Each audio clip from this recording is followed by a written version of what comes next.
హరీష్ రావు గారు కేటీఆర్ గారు రాజకీయాలే పరమావధిగా మారిపోయిన వాళ్ళిద్దరికి.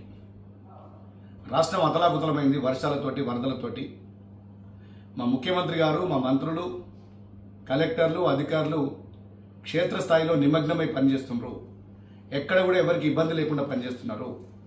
అయినప్పటికీ కూడా వీళ్ళు రెచ్చగొట్టే మాటలతోటి ప్రజలను మానసికంగా మరింత దిగ్భ్రాంతికి గురి చేస్తున్నారు.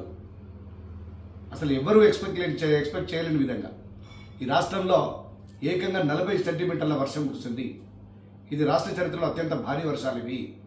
అయినా కూడా ప్రభుత్వం ఎక్కడ కూడా వెనుకడుగు వేయకుండా ముందే రెడ్ అలర్ట్ ప్రకటించింది, అధికారులను అలర్ట్ చేసింది.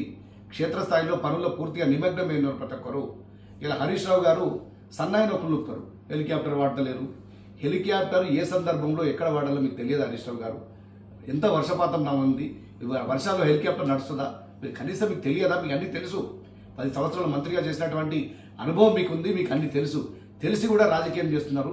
ఇది మంచి పద్ధతి కాదు. తెలంగాణ ప్రజలందరూ కూడా చూస్తున్నారు ముఖ్యమంత్రి గారు ఏ విధంగా పనిచేస్తున్నారు, మంత్రులు ఏ విధంగా పనిచేస్తున్నారు.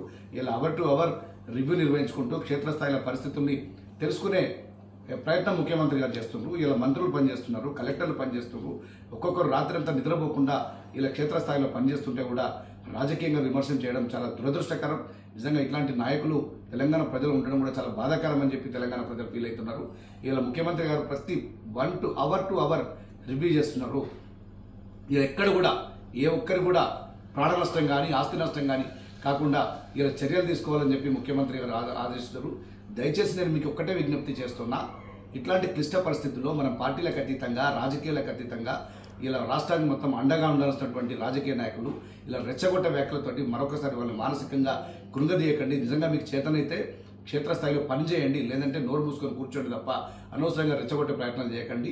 ఇలా ప్రభుత్వం యొక్క ఉన్నతాన్ని దెబ్బతీయొద్దని చెప్పి మీ అందరిని హెచ్చరిస్తూ నేను సెలవు తీసుకుంటాను. Thank you.